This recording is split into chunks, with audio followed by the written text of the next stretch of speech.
Yan guys, magandang umaga. Ayan, napakarami po ng bunga ng papaya. Ayan, pasyal muna tayo dito sa taniman ng mga saging. Ayan. Ayan, sili. Natumba. Ayan, gawa sa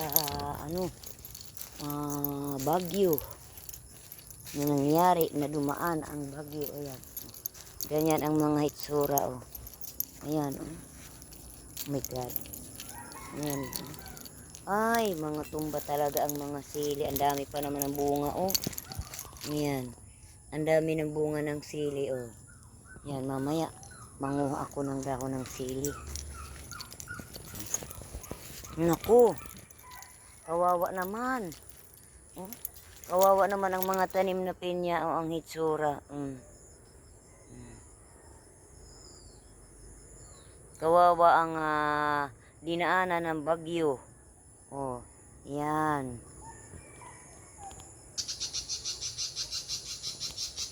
Diba? Kawawa naman ang dinaanan ng bagyo.